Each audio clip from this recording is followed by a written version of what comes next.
All right, Amy's got the recording going, so perhaps we will get started, even though we're still welcoming a few people.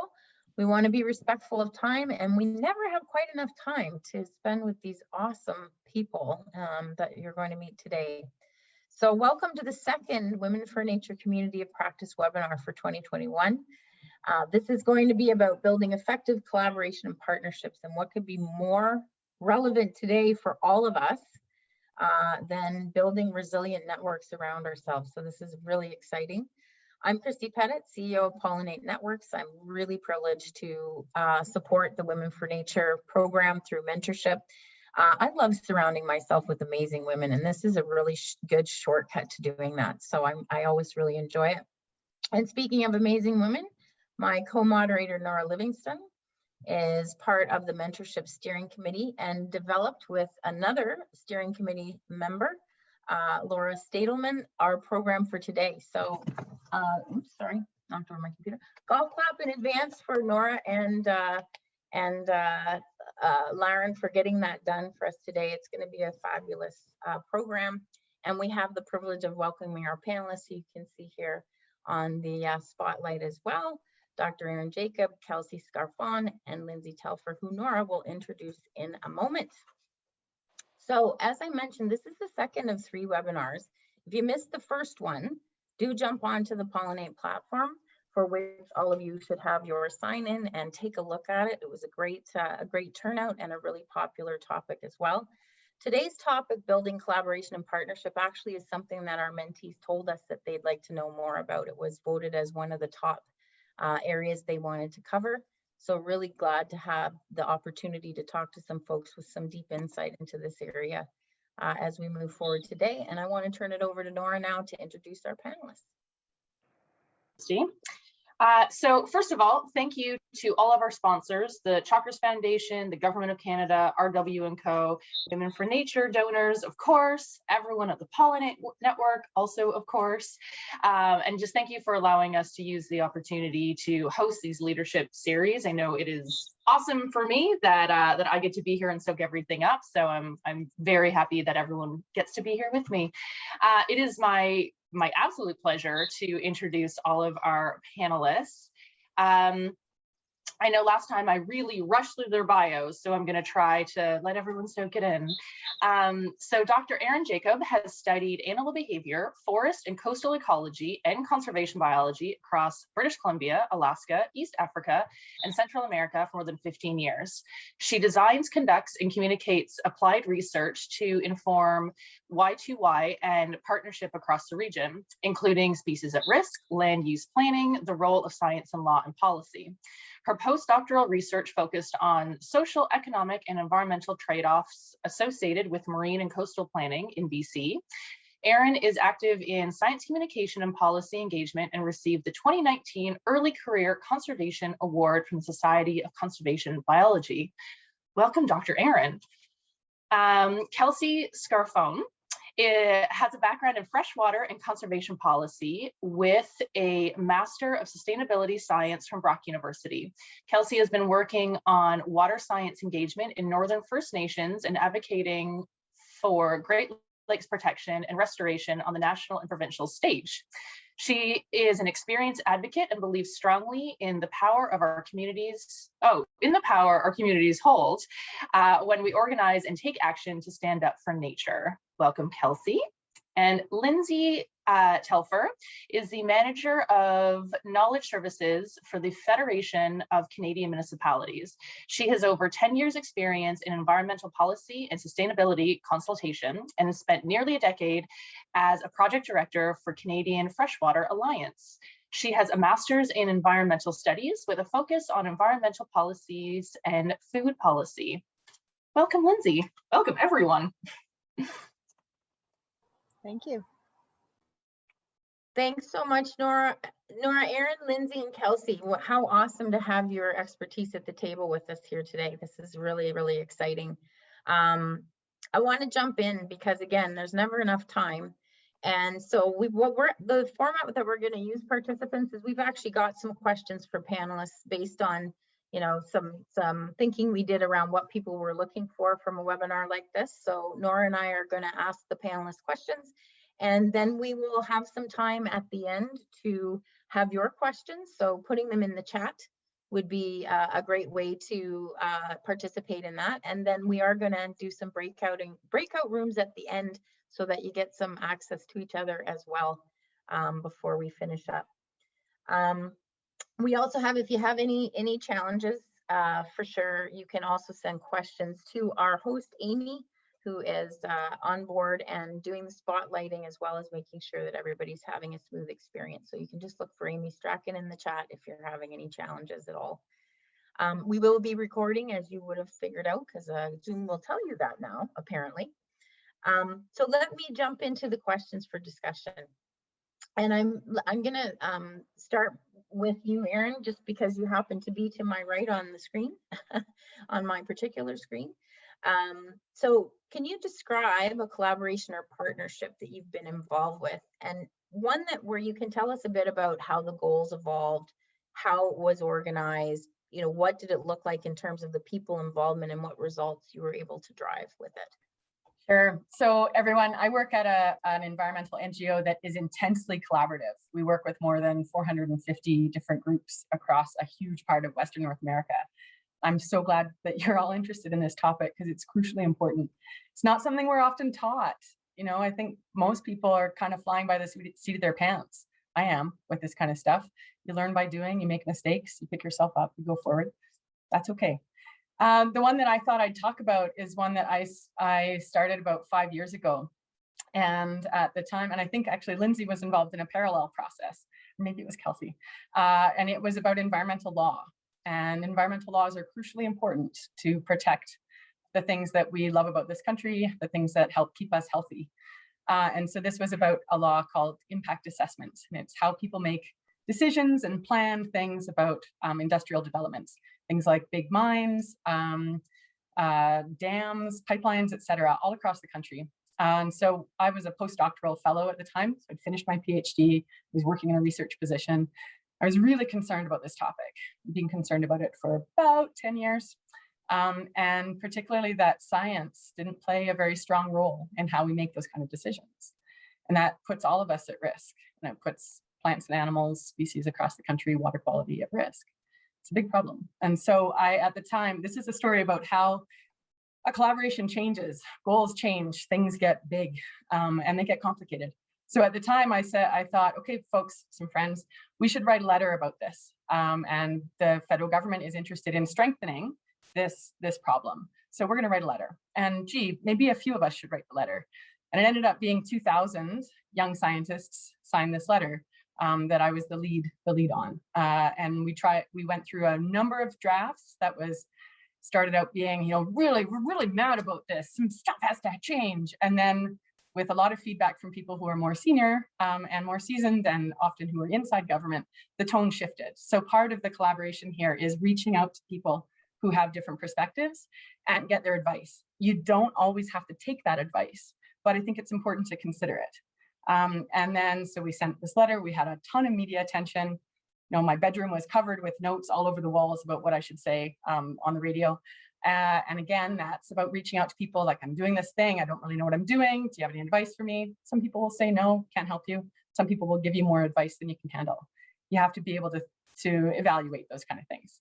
And then over the last 4 years, that initial thing, which was the Young Scientists open letter, with 2,000 of my friends across the country, we started to work with the federal government, sometimes in a public way, sometimes behind the scenes, to actually make sure that science was really involved in the creation of this new law and the implementation of it.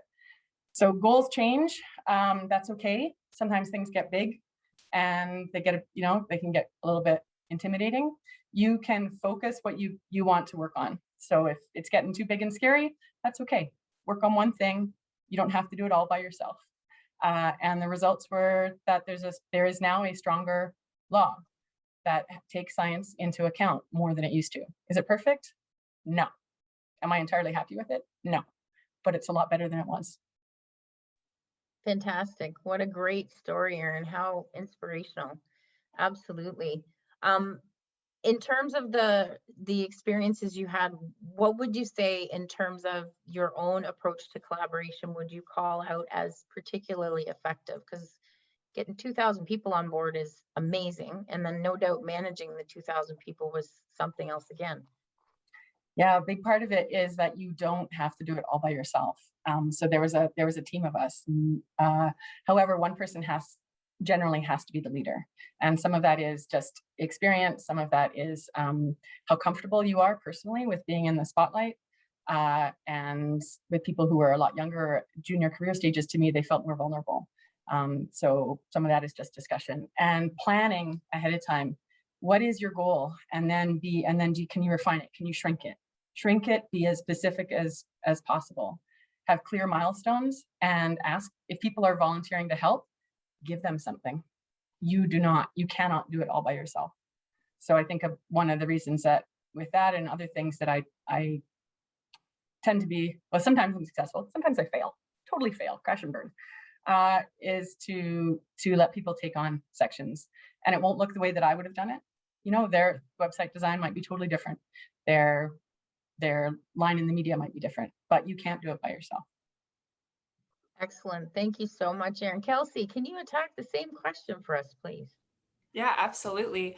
I just wanted to quickly say how great it is to be on the panel with these women, because I've read Dr. Jacobs' research and I've worked with Lindsay on freshwater policy. And so I look up to them both. So it's great to be part of the conversation. Yeah, I think collaboration truly has been a center point for everything I've done in the ENGO sector in my kind of early career so far. I wanted to talk today about a recent one that I was working on actually around what's called the Blue Economy Strategy. So that's the federal government's way of talking about developing a strategy for the ocean economy. So part of my role here at Nature Canada is to work on marine conservation. And when this consultation opened up and this process was underway, led by the government, a lot of different environmental groups came together with both seeing it as a real opportunity to talk about how the conservation economy can play a central role, but also a threat if the economic strategy leans towards extractive industries and some of the activity that's inconsistent with a healthy future for the ocean. I wanted to talk about this collaboration because it was quite informal, and much like Erin's, it came out of a real sort of need to organize and create a collective voice across the sector so that it can be more powerful. So it was very much a coalition of the willing, I like to call it, and about 35 groups on our sort of email circulations and in the discussions that we were having. And what we wanted to do was really come up with a set of principles, and what we now call our ecological principles. There's 7 of them. They include things like respecting Indigenous rights and having Indigenous economic priorities lead the way, and also internalizing the climate commitments that we've made as a country, our conservation commitments, and pointing out all of the different kind of extractive industries that need to be phased out. So phasing out offshore oil and gas, and some other examples for different sectors. But this body of work did not come around easily. It contains quite a few kind of pieces, and of which I'm certainly not an expert on all of them. But we were able to have groups feed in with the things they are experts on. So we had, people in fisheries management contribute some really excellent points. We had folks looking at the kind of climate change and ocean intersection contribute as well. And then, of course, making sure that, especially for Nature Canada, that the plan includes protecting 30% of the marine environment by 2030 and creating really strong marine protected areas. And so, yeah, quite informal coalition, but what we ended up with just a few weeks ago and were able to submit to the government as part of their process is a 3-page document that outlines 7 ecological principles for a blue economy strategy. And altogether, 18 national and regional organizations were put behind this, all at different levels of capacity in engaging. And I think that's one of the things I wanted to talk about today, is just how important it is, especially in a leadership position in a coalition, to think about where your partners are at in terms of the capacity for what they can take on. How can you make it as accessible as possible for those who, I had a lot of groups reach out to me and say, this is so important to me, but I'm overloaded. And certainly when you're working with especially like the grassroots community who are doing a lot with a little. You want to make it as easy as possible for them to be able to engage in these important policy moments. And so as bigger environmental organizations, we can create that space. And so, yeah, we were able to submit that to the government. We're hoping to have conversations with them. I think that'll carry on all the way until the fall, basically, when they come out with their strategy document. Essentially, what we wanted to do as a community is say, this is what sustainability means. So when you talk about wanting to have a sustainable blue economy strategy, these are the principles that it needs to follow. That's a big task to take on, because sustainability is a term that's quite ripe for any sorts of interpretation. But as environmentalists, we wanted to take a little bit of that power back and try to say, this is what it means to us as, environmental experts.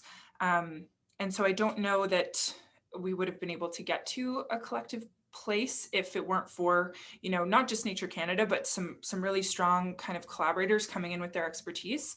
And I'm quite happy to say we have a document now that is pretty comprehensive. So that's an example of a really informal coalition that came together because of a tight timeline and but a lot of people wanting to do something. Well, I see a lot of commonalities between Erin's story and yours in terms of, people are on fire for an issue, and you as the leader or one of the leaders is willing to be a bit of a lightning rod. And then it is about inclusion. And I love what you said about, and I see Erin's highlighted it in the chat, understanding the limitations and planning for the limitations of the groups you're going to be working with. And for that matter, for the folks who have fewer limitations, demanding them to step up and declare a value proposition for how they can help is also perhaps part of that, the other side of that discussion. But I think that was extremely valuable, Kelsey. Thank you so much. Yeah, no problem. It's really true. I think even among larger kind of environmental groups, there are certain ones that have real strengths in a niche policy area and real expertise. There's environmental lawyers who dig really deep into the specifics of environmental law that can make a lot of us dizzy. And then others who have huge social media platforms. So a lot of these collaborations is identifying the strengths and matching them up, and so that you don't have to do it all by yourself, just like Erin said. So absolutely. Thank you so much. Lindsay, bring us home with your awesome examples. Thanks, Christy. And this is actually really hard for me to pick one, because I think, as you heard from both Erin and Kelsey, collaboration is such an integral part of our work. In fact, I think it would be a harder question if I had to find an example where I didn't collaborate with other partners in the sector. And I think that's because we have big goals. And in order to achieve those goals and achieve the change that we all want to see, and this is going to be the theme of this conversation, is we can't do it alone. We have to bring in others and partnerships. So I'm actually going to pivot midstream, because I also had an advocacy example that was at the top of my mind when asked this question, but I'm actually going to pivot and give a completely different type of collaboration example. And is actually bringing in my current work now at the Federation of Canadian Municipalities. And one of our core programs at the Federation is it's actually a sustainable affordable housing initiative. And this is where we're actually working with affordable housing providers from across Canada to integrate energy, climate action, adaptation, natural infrastructure components to our affordable housing stock across the country.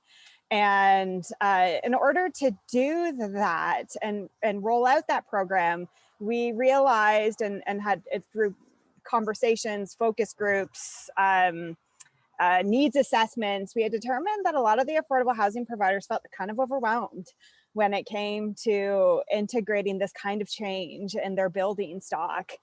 They were trying to just keep the building standing and healthy for their tenants, that the step of going further for energy retrofits, let alone deep energy retrofits, was just not in their priority scale. And it was also a new audience for us at the Federation of Canadian Municipalities, who work mostly with municipal governments across the country. And so we actually formed a partnership with a number of the regional housing associations, the BC Nonprofit Housing Association, the Housing Transformation Center, and the Cooperative Federation in Canada. And we're housing what we're calling regional energy coaches in each of those organizations. And this was a kind of on the flip side of Kelsey's. This is a very formal partnership collaboration where we have negotiated partnership agreements, where we have terms of reference for our partnership and how we're going to interact and communicate and connect and share. We just finished a pretty intensive evaluation framework of how we're going to measure the success of the partnership and the program, and the outcomes that we want to deliver, which really is change in the housing stock on the ground. And so I think sort of contrary to the example that Kelsey and Aaron were sharing, this is an example of a really formal partnership. It had dollars. We funded the staff positions, in addition to some of the training and supports that we will deliver through that program as well. And I think, again, I think some of the core lessons learned, and interestingly enough, though this is a really formal example, the lessons learned are very similar to what you've heard already, is you have to be really clear what you want to accomplish. And making sure that all the partners are also really clear, and what the goal of the collaboration is.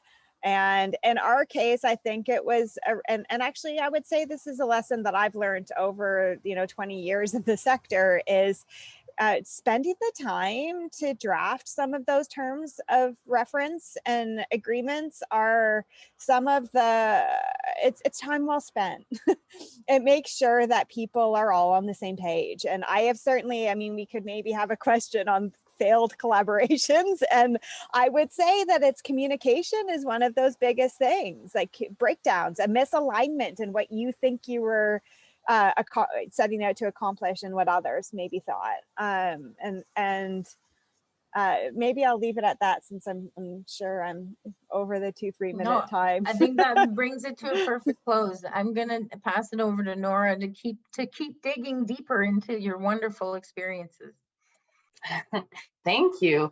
Oh, and thank you so much for everyone's candor. And I know that I'm sitting here like nodding my head emphatically. Everyone who's watching and listening, please have the chat open as well. Aaron is doing an amazing job at highlighting all of these really important, really wonderful points. So I'm learning a lot. I'm sure everyone else is.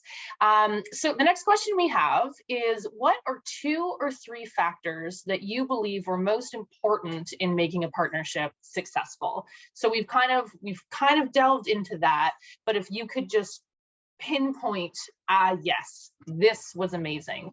Or as Lindsay just said, this I know exactly why this didn't work.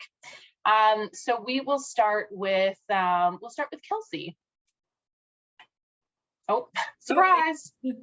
Yeah, no, that's great. Thank you. I think it's building off maybe the last point we were all talking about in terms of figuring out where strengths lie. I thought I would add just that people sometimes don't know what their strength is. So it's, if you're leading a collaboration, it's having that ability to scan for it and try to see where they might be able to contribute, especially if they're willing and excited to. I think another factor, it really builds off this point on formal versus informal. There's a lot of different collaborations, and I always try to think really hard about my responsibility to them. So if I'm leading them, what is my responsibility to provide, the good direction and the sort of organization that goes into it? Like a good chunk of time is like meeting minutes and calendar invites and some of that like not as cool stuff. So it is part of the work. And then when I'm showing up to a collaboration someone else is leading, what is my responsibility there? How much can I contribute? There's nothing worse than trying to have a collaborative discussion and it's all silence. So, trying to be a good participant and a good leader can be really important factors as well. Like for a totally separate, more terrestrial collaboration, organizations that I run for Nature Canada, I'm always trying to think ahead of like what kind of content would be interesting, what kind of meeting would be useful, and so thinking about your responsibility in all of the collaborations you enter is a good thing to kind of come back to all the time. I love that. Thank you. Yeah, the self-awareness that helps everyone know why we're here, what we're doing. Next, how about I'll pick on you, Lindsay. Sure. And just to turn to pivot again, I'm actually going to draw on a lesson, because the first thing that came to my mind when you asked this question was an experience that I had years ago with the founding of a new organization called Keepers of the Athabasca, which was a watershed group that we co-founded sort of to bring together communities living on and along the Athabasca River. And it was a Indigenous, non-Indigenous partnership. And so the first thing that came to my mind when you asked that question was relationship building. Taking the time to build relationships with your collaborators. And we don't always do that, right? Because we have big goals, we're quick to want to action, and we're quick to want to get to that action. And this was a good example of a collaboration where we needed to actually take some time to build trust and relationships in order for it to work. And this was trust and relationship amongst different community members, amongst First Nations and non-First Nations, and understanding of the different issues and the different understanding of those issues. And so I think sometimes we can't rush it as much as we want to, and as much as we want to get to action. And I think taking that time to get to know each other, especially if it's a long-term collaboration and intended to be a long-term collaboration, is going to pay dividends in the future and the success of that work. So take the time to get to know each other. Do some fun things together. Remember those days when we used to be able to get together in person? No. Spend some time on the river or out in the nature that we're trying to protect. And that can go a long way to the success of a collaboration. Wonderful. Yeah, collaborations are just relationships, and if there's no trust in a relationship, in a collaboration, why would you want to work together? And yeah, seeing other people's humanity in the big picture, I think, is so important. That's wonderful to bring up. And Erin, you've written so much in the chat, and I'm like copying and pasting it all. What can you bring? Yeah, I think both what Lindsay and Kelsey have said, I agree with all of that. I think it's important to understand like what sort of your role, what's your dance space, and what's someone else's. And so that it's very easy for people who have initiative, have skills, and have this desire that you really want to make a difference. It's very easy for us to take on more and more and more. And that leads to burnout, and that helps no one and no nature. So I think it's very important to stop every once in a while and look around and think, where I am now, is that where I intended to be? And if not, how do we shift back? And that means being gentle with yourself and gentle with others. So that boils down to expectations for yourself, and clear roles and clear responsibilities. I would also emphasize that when you have opportunities, uplift others. So if you are the one who's seen to be the leader, and not everybody can be in the press release, you really need to work with your team so that people feel really included and understand their role in it, because otherwise you'll look around eventually and find you're the only one there. So really do share that with your team and talk about how it is a team effort. I put some stuff in the chat though that's like, you don't have to work with everybody. And there's some downsides of having enormous collaborations. So they're not necessarily bad, just know them ahead of time. Think about it and reevaluate. It's okay to change if it's not working for you or for others. Wonderful, and such good points to, communicate with the team you want to communicate with, but make sure you are communicating. I think that's fantastic. So I'll bring it back to you, Christy, for question 3. Well, I feel like you already have started hinting at some of the challenges just by some of the things that you've said. My question next, of course, is, What challenges do you have, either with the example you gave or other ones? I think it's very, very resonant that all three of you are talking about you having a clear value proposition, asking others to have a fairly clear value proposition. What do you bring really? What can you support? Because we might want to bring more, but can we support it? So that's obviously an area where we can get into trouble, to Erin's immediate point of, you know, you take on too much, you can burn out. What other challenges have you encountered, and how have you addressed them? I'm going to start with Lindsay this time. Oh, there's so many challenges. Where do I want to start with? And I think we've all kind of touched upon some of these challenges in our previous comments. But one of the biggest challenges that I've seen, I'm gonna cheat and pick two. And one because I've already mentioned it, but it's just that communication breakdown. In collaborations, I think it's really important to have those norms of communication and collaboration so that you know how you're communicating, how you're deciding. You know, I've certainly been involved in a collaboration where decision making was challenged. Who has the authority to make decisions for the collaboration? Should decisions have to be made? And again, it's why I sometimes default to having those terms of references and agreements, because you can chart that down, and it's sometimes the annoying step of the bureaucracy of collaborations, but it can so alleviate some of those problems in the long term if we jot those down. And then the second one that I wanted to touch on was mismatched goals.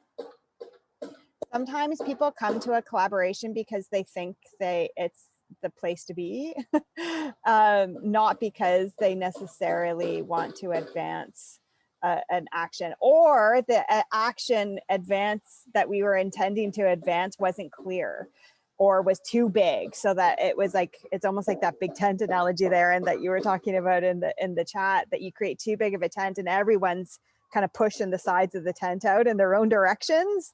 That it wasn't a clearly defined goal, but there was just more, it was more like that motivation to create the big tent than it was to actually drive action, or an inability to agree on an action. So I think that those are two really common missteps I've seen in collaborations, is that failure to really chart out communication and how the collaboration was going to connect with each other.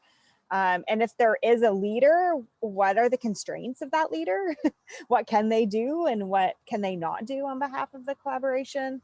And then really making sure that goal is clear, because if it's not, the collaboration can end up spinning on itself. Excellent points. Erin, what would you add or embellish to those? All good. For the specific example that I chose, a challenge I had is that I didn't think that it would get as big as it did, and I wasn't prepared for that. So we, you know, and it was, a lot of momentum grew. A lot of people had expectations of what I would do next, what I wanted to do, and I did not ask people to be like, so how much money should I budget for this? You know, $10,000 sound about right? No way. It was like, I was so hopelessly out of tune with what would happen. So I think the challenge is the realistic expectation of what you can take on, and how do you turn that to somebody else. So at some point, I brought on a coordinator to do all the email kind of stuff, and I was like, okay, I'm gonna do the bigger picture things, kind of strategic stuff, but I don't have time for all of these other small parts, which was the best decision, to have other people come on and have a very clear, defined, it's a job description. You know, this is what I will do, this is what you will do. And one other challenge I think is that people get so worried about what might happen, is that then we are paralyzed and we don't do anything. And so I really want to emphasize to all the people who are on here, like, you can do a thing. You don't have to do all the things, but you can do a thing, and just try that one thing. Make it small, make it tangible, make it in the short term, and then look and be like, wow, I did that thing. Cool. Okay. I can do other things. Wonderful. Thank you. Thank you. And Kelsey, one more round from you of challenges that you have encountered. Sure. Yeah, I just wanted to say I really loved what Erin and Lindsay said so far. I think, it's okay to set expectations. Something I do that's maybe like a practical tip is there's often these like moments where a lot of people come together. I try to keep track of sort of who participated and their information, because some collaborations, the threat is addressed or the opportunity is responded to and we end it there, and that's okay, because we, sometimes that's the best life course for the collaboration to take, but you can always draw upon those people later when similar opportunities pop up. In the example that I gave on our work around the blue economy, we started working together, wanting to respond on both fronts of saying conservation economy is so important, you need to lean into that. We can't accept a destructive agenda being represented in the strategy, because that's not the point we're at with the climate and biodiversity crisis. The ocean can't take anymore. And so we ended up with a document that was sort of both, but neither. And we had to have like a very open conversation with the final kind of document to talk about, okay, what is this? And maybe it's not what we set out to create. And it turned out that a lot of groups were quite comfortable with it as long as we renamed it and started thinking about it as the ecological principles. So it's okay for your goalpost to move a little bit, just to keep everyone on board. And so I think, yeah, that was a challenge, but I feel it's really important not to shy away from those conversations and just hold that kind of, I don't want to say tense, because it wasn't necessarily tense, but it's, you're so close to the end, and it's like these little details that take, real work to get through before you can really seal the deal, I guess. So that was my experience with this most very recent collaboration. Wonderful. It seems like the theme is, creating that really firm foundation of clarity. And I love what you put in the chat, Lindsay, too, about we don't want to create landmines for ourselves. So we need to understand the waters we're swimming in and make sure that what we're asking people to do, they can do, and that we're not overstepping into things that are going to make our lives more difficult. Unless, of course, that is the task, then, that might be different. But back over to you, Nora, for the last question, and then we'll see what everyone else wants to talk about after that. Wonderful. So our last question is, what is one piece of advice you would give to your young women mentees who might be starting new collaborations and partnerships? Just like, what's one thing that you go, I wish I knew this, I wish I could just scream this into the ether, or politely, lovely say it in the ether, but what should people for surezies know? I will start with you, Erin. Surezies, I love that. That's my new word. I would, just because it feels weird to have these kind of conversations, to say, whether it's to your boss or to, somebody who had the job before you, or your friend that you're trying to start a local initiative with, just because you've never had that kind of really explicit conversation before, to say, hey, I just want to make sure we're on the same page. I brought this piece of paper and I'd like us to just jot down our understanding of this. And then I'm going to put it in a Google Doc and email it to you. Just because no one's done that before. No one's done that to you. You've never done it before. Doesn't mean you shouldn't try. And some people who, are much senior and have been doing this for years, maybe they'll be like, all right, Erin, that's super formal, but whatever, that's okay. So I would emphasize to people, just try to sketch out, what's our end goal for this? What's the timeline for that? What do you think I should be doing? This is what I think I should do. What do you think you should be doing? This is kind of what I thought it might look like. And then when are we going to check in about that? Is if we're working on a 6-month timeline, maybe 2 months is a good time to check in.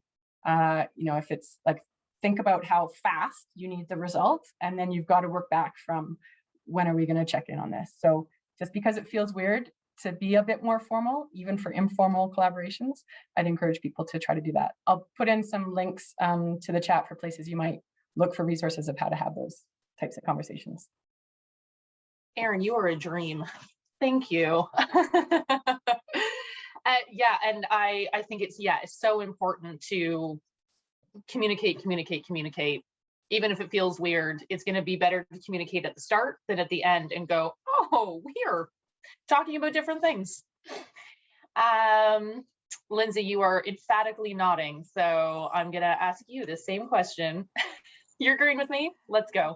Yeah, 100%. Just be really clear on the goal of why you want to collaborate, and you know, what's that value proposition for potential partners.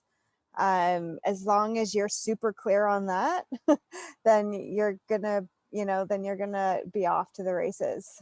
I think the other piece that I was thinking about, and again, I was trying to kind of channel some of the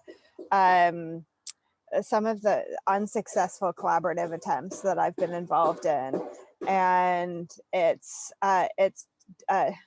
and I hate to frame my advice in the negative, but it's like, don't be a bulldozer, right? If you're hearing resistance, take the time to explore the resistance. It's going to go a lot further in your own relationship building and in the collaboration than just trying to push ahead, right? And so it's if you're sensing resistance in collaborators, go in, lean into it. Don't be afraid to lean into it. And I feel like we're entering an era where that type of leaning into uncomfortable conversations is becoming a little bit more expected, embraced, welcome. But I certainly have lived through some collaborations where that was not the case. And I just empower all of you, especially as women, and especially if you're women leading male dominated collaborations, to not be afraid to go there. And have some of those conversations. And the Trek resources that Erin just posted, awesome. I've worked with Trek in the past as well, and they're an awesome organization. Wonderful. Thank you, Lindsay. Yeah, if we all start getting uncomfortable, then we'll all be uncomfortable, and we'll all know that that's normal, and that is okay. It's not just us going, I guess I'm the only one that's having this conversation. We're all doing it now. We're all going to lean into it, like Erin said, like yoga. And Kelsey, what about you? Yeah, thanks. I really agree and resonate with what's been said so far. And I actually do so much, like the other women on the panel, so much collaborative work that I have a note in my phone about this very thing. And I'm going to read it to you today because I wish someone would have told me this at the very start of my career. And it says that coordinating collaborative work by nature puts us in vulnerable positions all of the time. It's hard to be out there like that. We need to remember it comes with the territory. And by showing up anyway, even when we're feeling vulnerable, that's how magic happens. And so if you've never read Brene Brown, I really recommend it as just across the board. I'm a big Brene Brown fan, but I think a lot of it is relevant for collaborations because especially as you're trying to lead one and really just get things going, you're really putting yourself out there, and you have to remember not to take it personally and kind of roll with the flow of the collaboration. And you'll find it a lot easier on yourself to do it that way, and you get better results by kind of, not being afraid of the vulnerability that it takes. So that's my one piece, and you're welcome to put it in your phone notes as well. Oh, I love that. Anyone that also loves Brene Brown, yeah, you can talk forever. Thank you so much, everyone. Everyone is so wise, and it's so nurturing to hear all of this. I'll pass it over to you, Christy. So we had our 4 questions. Want to invite the folks on the call. I keep wanting to say on the phone, just showing my age. I also still tape things, by the way, in my vernacular anyway. But we are looking for any questions that people might want to ask. There's the chat is open to you to do that. While you think up some questions, folks, I want to let people know that there is a next community of practice webinar, and this one is specifically on career planning. So please come to that because it's on August 31st. We'll have some more expertise available to us around how to keep fanning the flames of these fabulous conservation careers and what to do to get your footholds in place for that. We also have an opportunity for mentees from this program and past programs to get together on a Zoom call on July the 9th. So that's open to former and current mentees in a way to grow your network. Again, as I said, Women for Nature, how to surround yourself immediately with a lot of awesome women. this is a way to do it. So do we have any questions, Nora, from the group? I feel like that was so rich. My head is absolutely full of wonderful wisdom at this point. Were there any other things we wanted to bring out? Yeah, we do have one question, and I will pose it to Erin. In your opinion, how did the pandemic help or hinder partnerships and collaborations in this past year? It's a huge question. Yeah, I think about this a lot. So I think that it has, on the plus side, it's meant that people who are asked to travel a lot or who didn't have the means to do that don't have to, because we can do stuff on Zoom. However, the negatives are, I think it entrenches existing power relationships. So my existing collaborations, people I've known for a long time, people who are comfortable using the internet, people who have access to high-speed internet, we're all doing fine. For my relation, like we as in our relationships, our collaborations are generally going along okay, right? I mean, nothing's great in the last year and a half, but they're okay. But new ones are a lot harder to build. So that's been challenging. And I think anything that we might have done before over a coffee break in a meeting, or having breakfast or something together, like you don't do that on Zoom. So even as we're exploring new relationships, we're talking about the same things we would have in person, all of that fuzzy relationship building stuff isn't happening. We don't just talk about, you like horses too, that's cool. Whatever, you're not becoming a person, you're still a bio on a website somewhere. So that's hard. Thank you for that. Yeah, I think that just sort of tons of connection, but also loss of connection, I think people are definitely feeling. So we have two more. Lindsay, I have a question for you. Someone said, thank you so much, everyone. I'm just going to say it a million times. I noticed that both Erin and Lindsay work or mention that they work with Indigenous communities. And so Lindsay, this person is just starting off doing co-collaborative work with Indigenous communities, and is interesting, like, what are some ways to start this, the building trust process? What I'm going to say is going to make it sound a lot easier than it is, and that's just sit back and listen. I think as ENGOs, we often come with our agendas, and I think when we are embarking on partnerships with Indigenous communities, we need to be open to how those agendas might evolve. I would like to see a space where NGOs are supporting Indigenous leadership and conversation. And I think we're starting to see that in a lot of places. And so I invite you, before you even put your own goals on the table, to just listen and invite some of that conversation. I might weave in a tiny bit of the next question too, which talked about governments and Indigenous communities. And because I work now with local governments, this is a very live conversation. And it weaves really well with what I was just saying was, historically, we've had a situation where a lot of municipal governments don't want to touch the conversation of Indigenous rights in our communities, and say that's not our jurisdiction.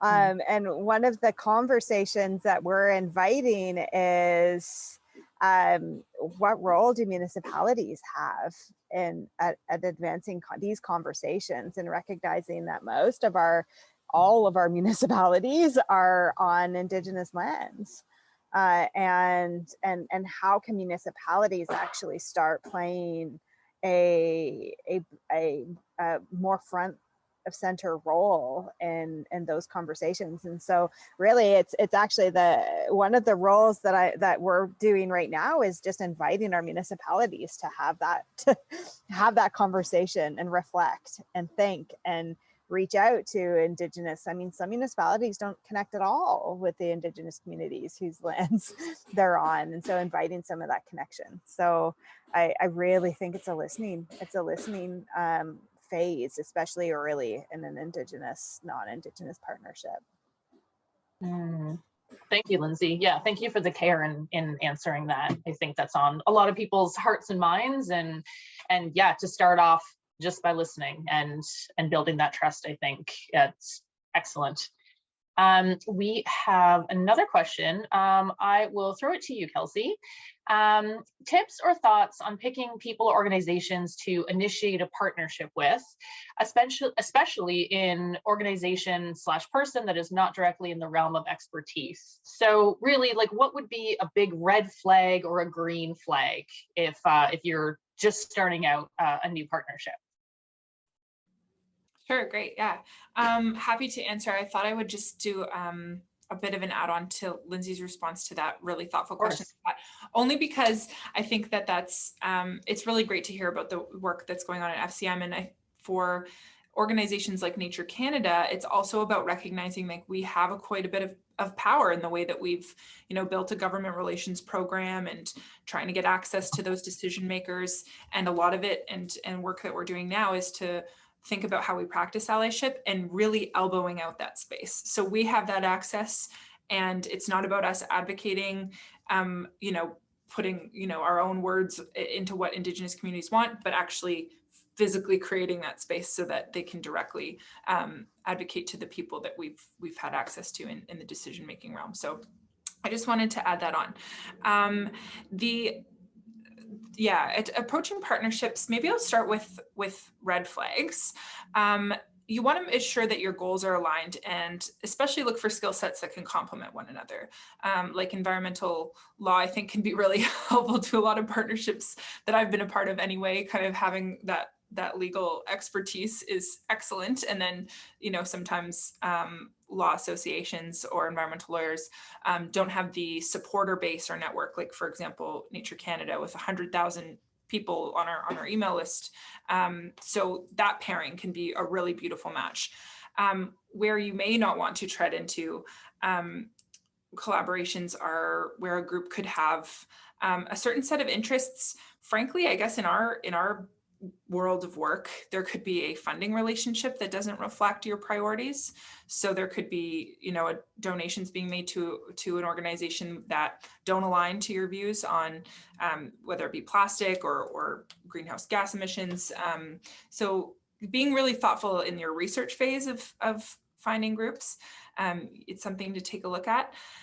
And otherwise, you want to make sure, I guess, personality-wise, that it's someone you want to work with and you get along with, and you can expect them to show up and contribute to the meetings. Because again, nothing's worse than trying to bring people together and it's sort of silence on the other end. You want those enthusiastic partnerships of, having really well-aligned goals, and match up your skill set from there. Oh yeah, excellent points. Yeah, things. It's a green flag when you want to work with someone and their values align, and you're not going, this meeting, vitamins. So we do have, I think we have 2 more questions. So this one is, how do you engage non-traditional allies into partnerships? Is there someone that would like to answer that one?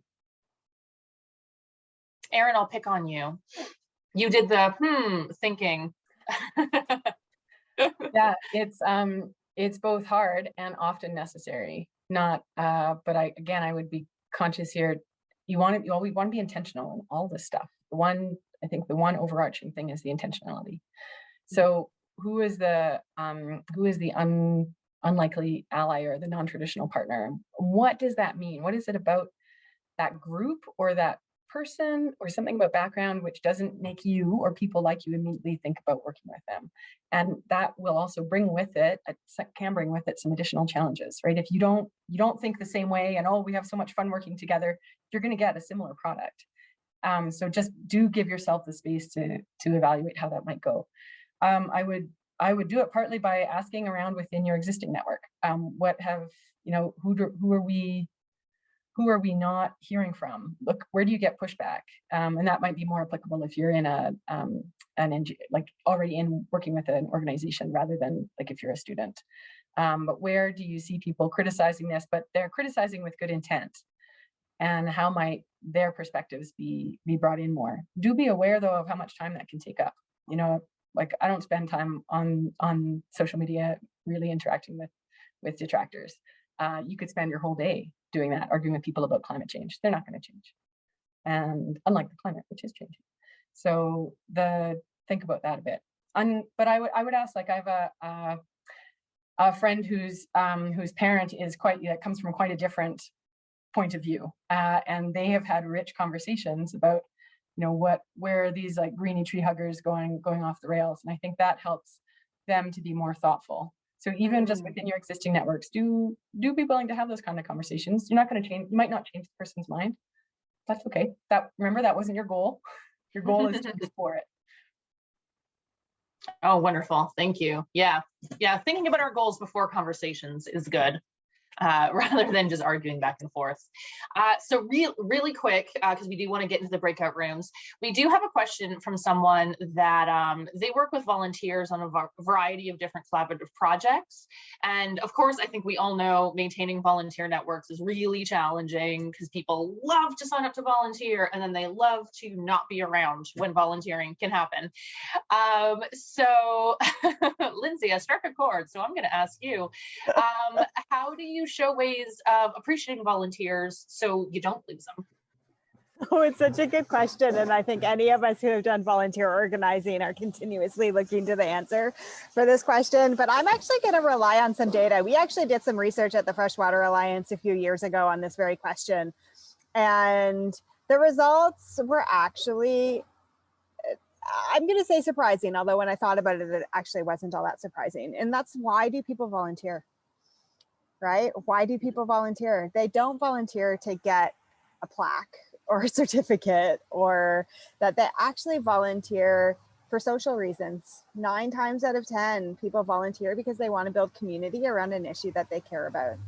And so when you think of it in that way, the best way to show a volunteer appreciation is to be connecting them with the community that they're looking to build.